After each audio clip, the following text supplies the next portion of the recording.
Hello everyone, welcome to the monthly current affairs series of Amrita IS, and we will be discussing the defense of this particular month.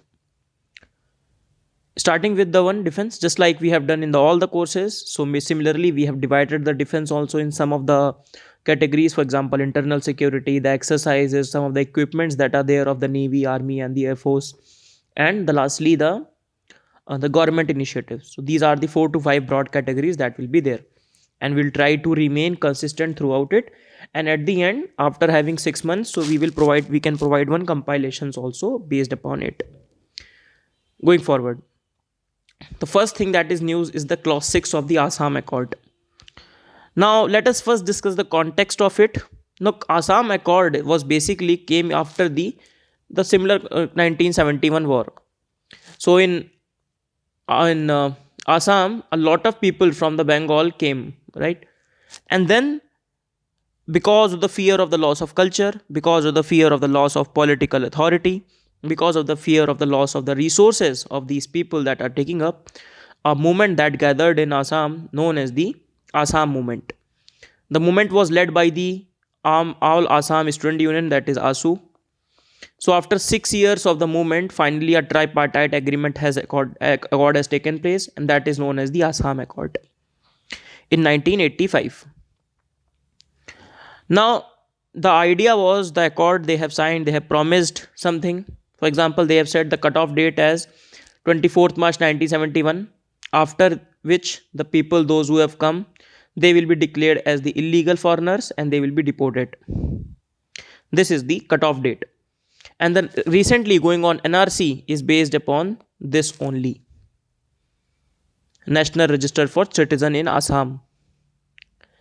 Now, the clause 6 of the Assam says that the constitutional, legislative and administrative safeguard will be provided to the protect and preserve the promote the cultural, social, linguistic heritage of the Assam people. Now, why this matter again started up? Because of the CAA, Citizenship Amendment Act.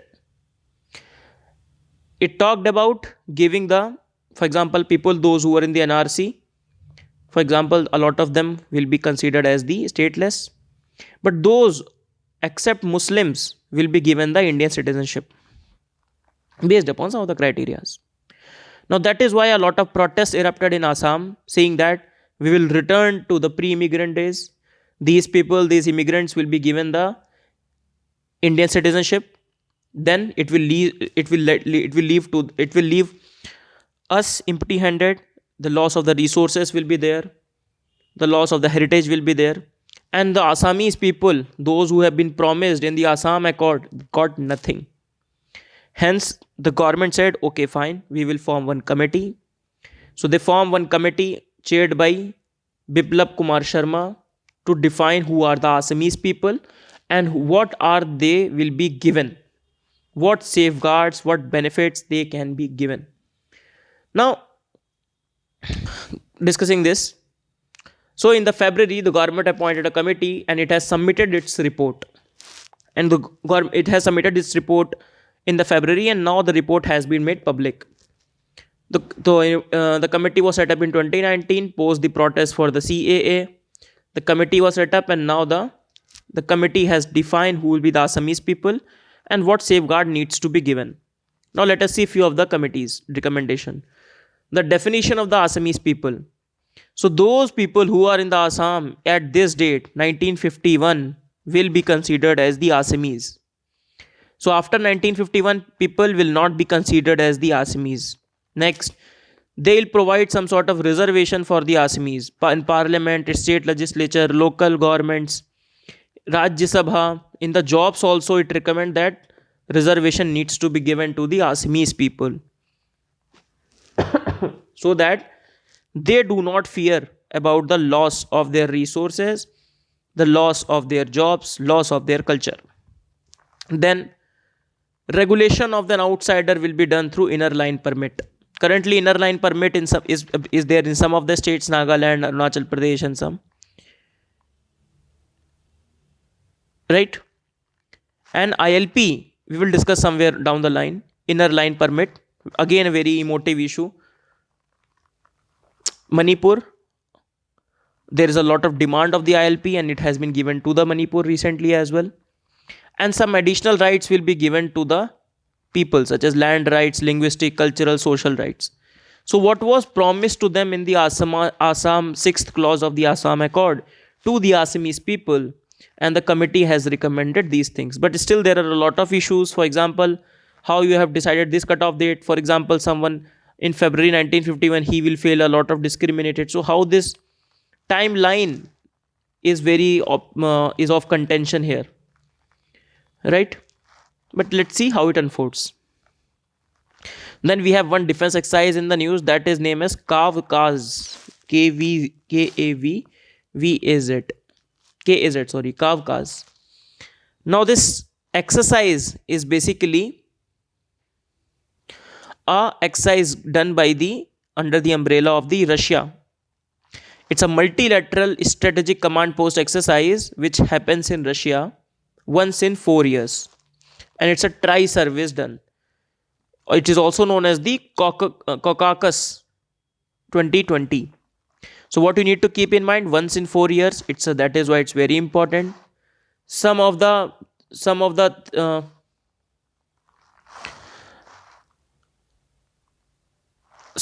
things, some of the countries which are participating where India has objected: China, Iran, not Iran, Pakistan and Turkey. Mainly China and Pakistan. Now, India officially has said that because of the corona we have not come, but the unofficial reasons are, first of all, India has pulled out due to Chinese participation, Pakistani participation.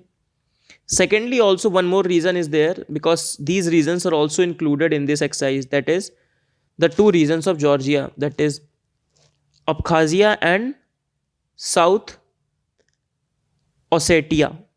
So these two regions of Georgia have been taken by the Russia in 2008 war with the Georgia. In 2008, Russia has done one aggressive campaign on Georgia and taken these two places. And this is why this from G8 again it turned to G7. The Russia was ousted from the G8 after this Georgia thing.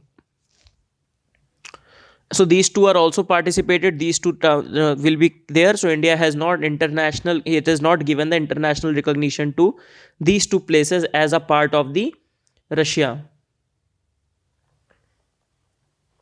Okay. Right.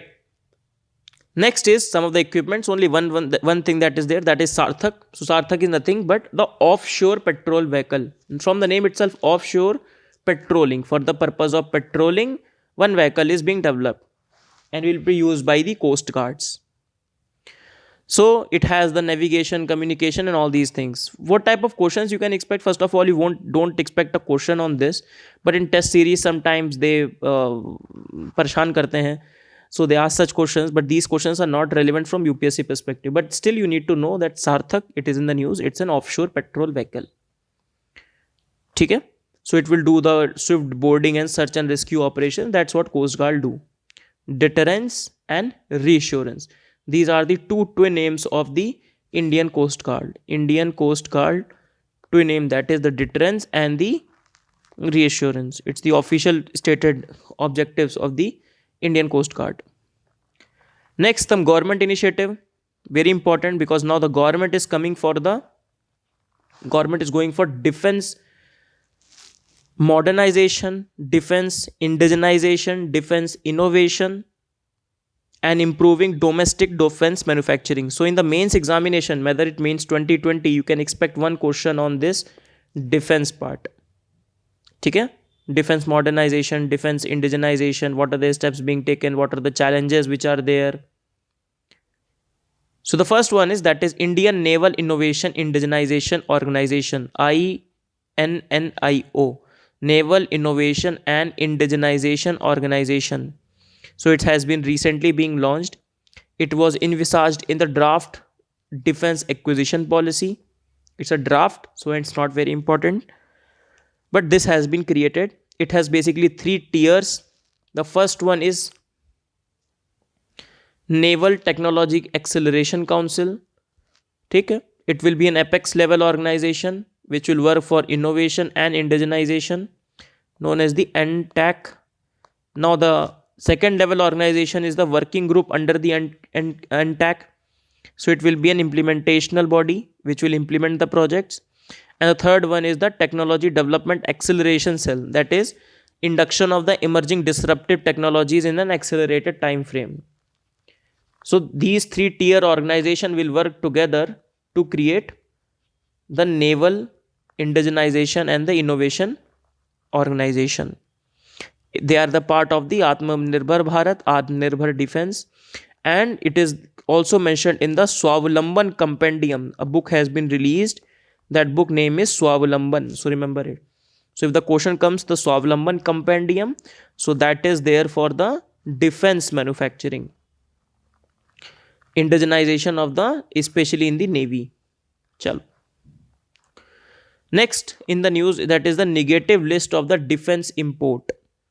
So for example, government has released the list of the 101 items, 101 item, 101 items on which the import embargo will be put. And it will go beyond the timeline to boost the indigenization in the defense production. So defense import will be curbed.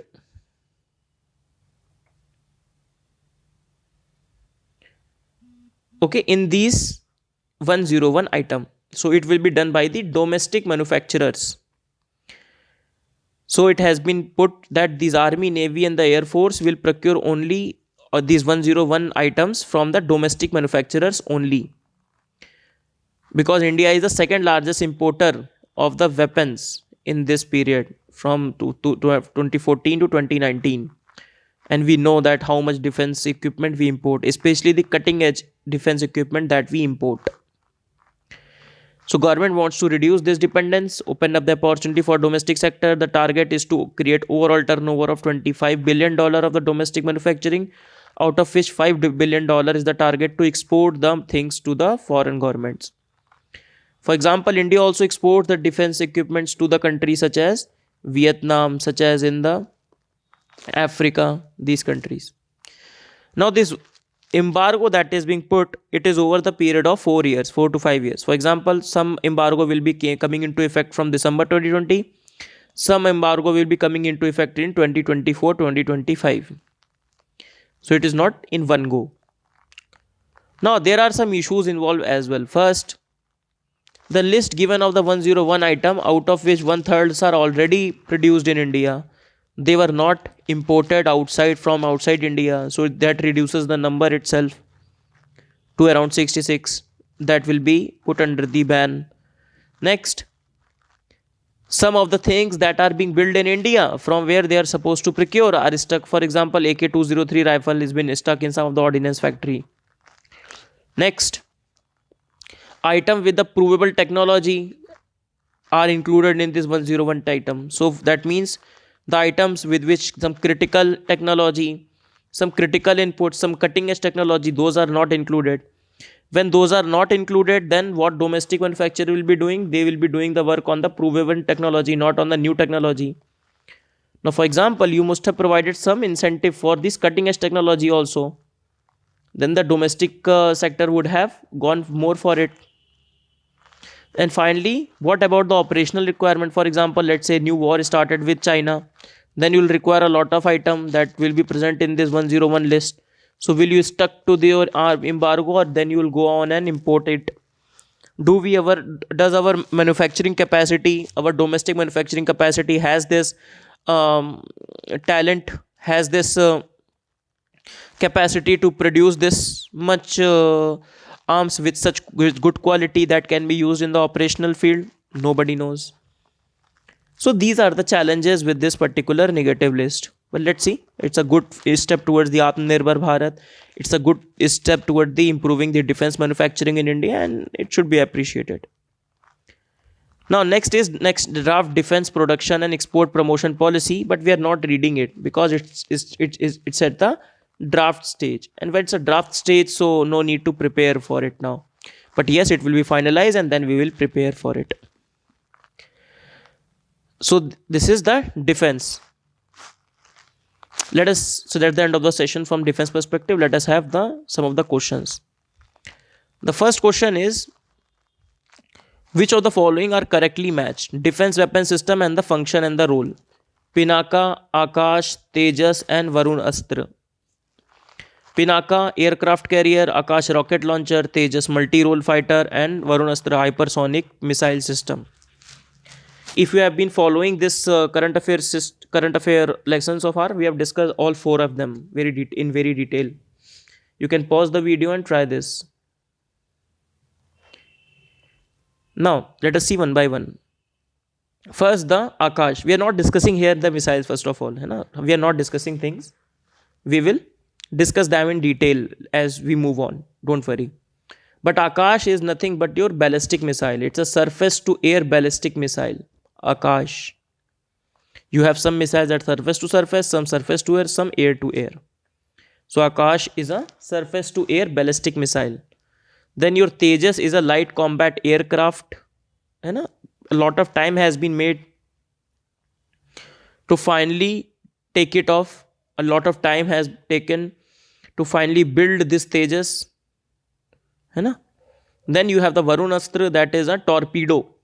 It's an anti-submarine electric torpedo developed by the DRDO. It's indigenously built, and India is one of the 8th country to have this capability. The next one is Pinaka. The Pinaka was the name given to the Dhanush of the Lord Shiva.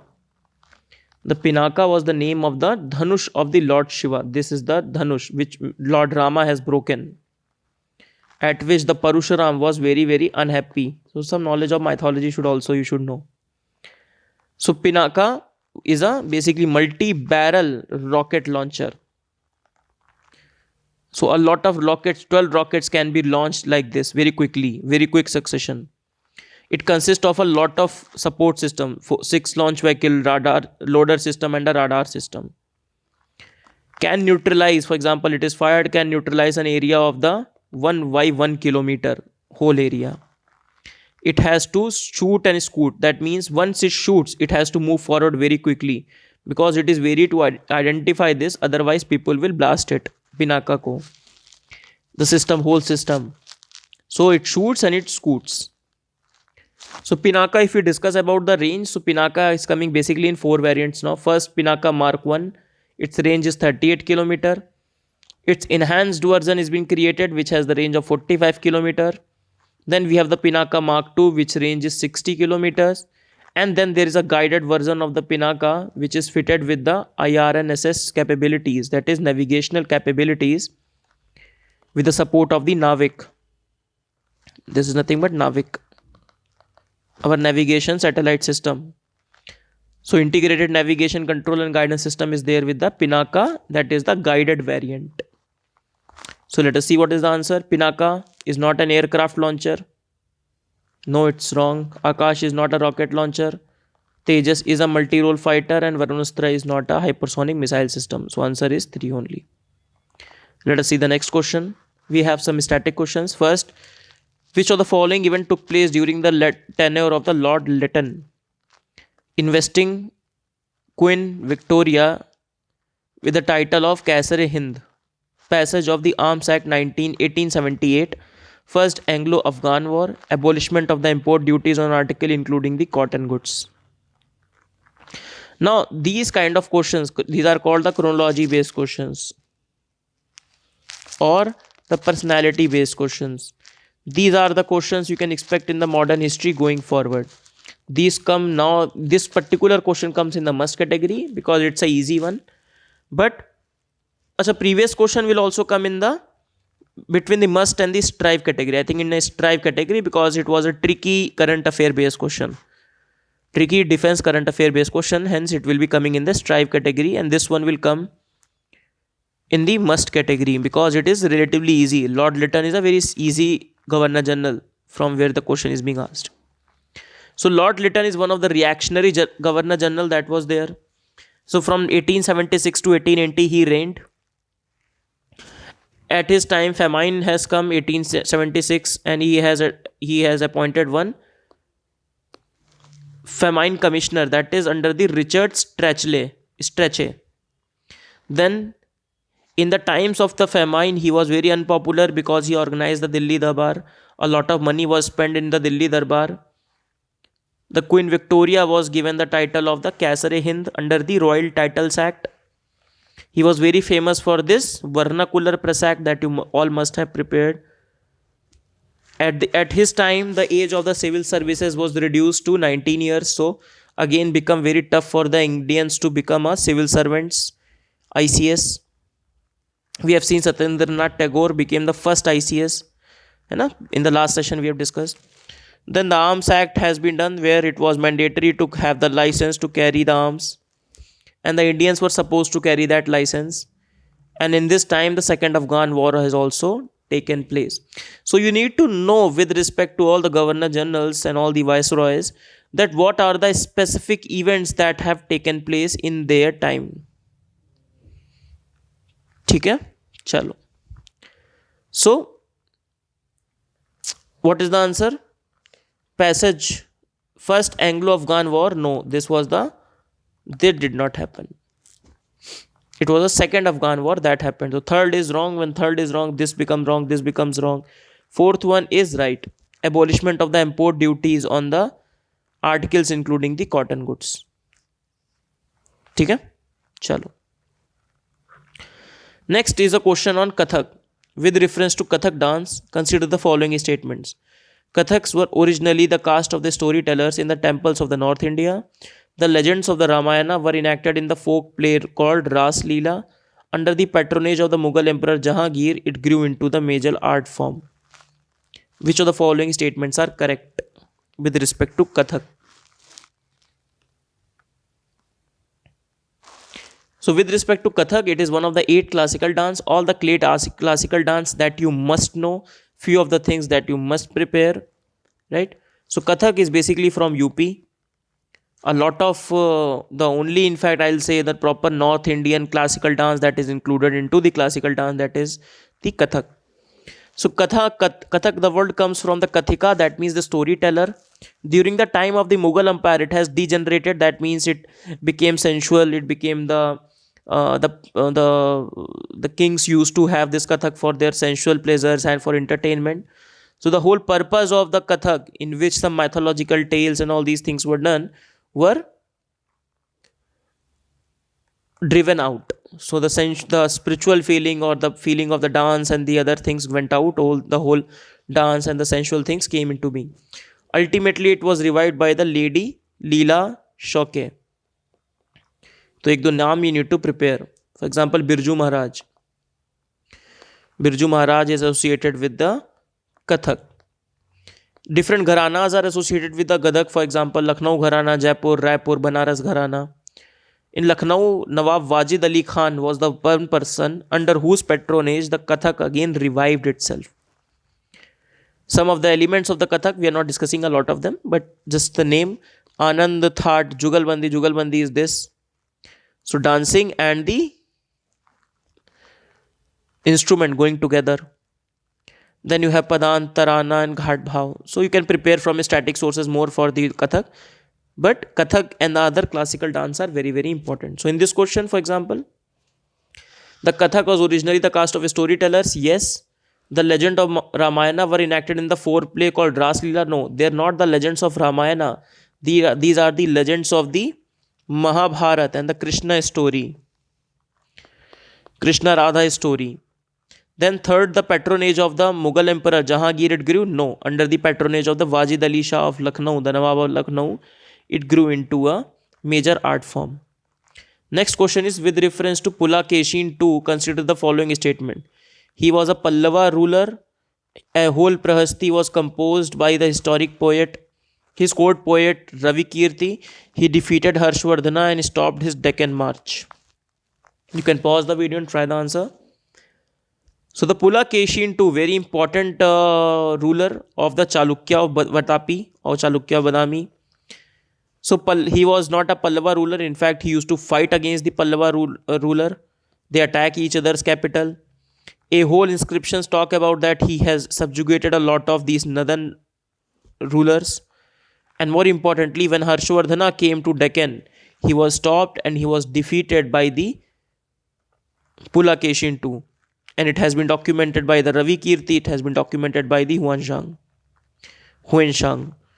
He was a Vaishnavite, but he was also tolerant. So his, what you need to remember, his reign 610 to 642, and what you need to remember, that he fought against the Harshvardhan, his court poet, that is Ravi Kirti, and Huanzhang also was the testimony to his campaign for the Harshvardhana. He is an important figure because sometimes they figure in our test series and in our question paper in UPSC. ठीक है, चलो. The next last question is with reference to the Rayotwari system, consider the following.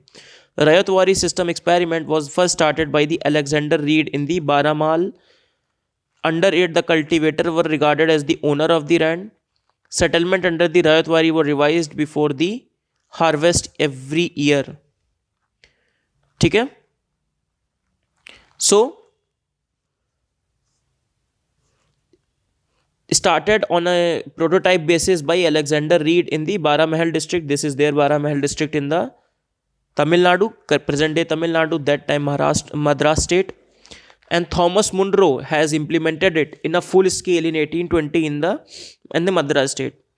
It was also done in the response to the problems that were seen in the permanent settlement system. So the permanent settlement system has showcased a lot of problem, and those problems were reflected in this Rayotwari system. The government claimed property system to all the lands, allocated the cultivators the land, so in which they have ruled out this middleman, that was the zamindar that was there in the permanent settlement. So government zamindar to the tiller, so they have eliminated this one and they have directly dealt with the tiller. They have said that you have to give us the tribute, you have to give us the tax, and the direct relationship was established between the landowner and the government. They fixed the temporary settlement for 30 years and then they revised it. For 30 years they fixed the settlement period. Now the farmers could use, sell, mortgage, lease, all as long as they pay the taxes. So some sort of proprietary rights were given to the landowner itself. So you are made the owner of your land, but you have to pay the tax, otherwise, because we own the property rights, you have to give us. So ultimately the owner is cultivators only, but the property tax has to be given, just like the government takes the property tax from us. Similar to that. So the similar system was revised, and it has to be revised after 30 years. So temporary relief was given. Temporarily we are fixing it, but after 30 years we'll revise it, unlike the permanent settlement system. So answer 1 is right. Rayotwari system was first started by Alexander Reed, and second statement, under it the cultivator were regarded as the owner of the land. Yes, but third statement is wrong. It is not revised every year. So that's the end of the session. Let us very quickly revise what we have done. We started our discussion on the Assam Accord, the history of the Assam Accord, very brief history that is relevant for us. Then inner line permit we will see somewhere. Then clause 6 of the Assam Accord, what is the issue and what is the recommendation of the committee that is formed. Then exercise Kavkaz, that is Russia, 4 years, India not participated. Then Sarthak, offshore patrol vehicle.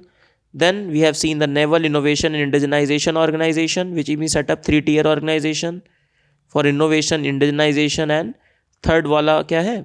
Accelerated adoption of the cutting edge technology. Then the negative list of the defense imports that we have discussed. What are the provisions for it and what are the challenges with respect to it as well. Then we have seen the 5 questions. The first one with respect to defense, different weapon system, Pinaka we have discussed in detail. The rest we will discuss somewhere else. Then Lord Lytton we have discussed, Lord Lytton, and similarly Lord Lytton is basically a window to prepare every Viceroy and the Governor General in the same frame.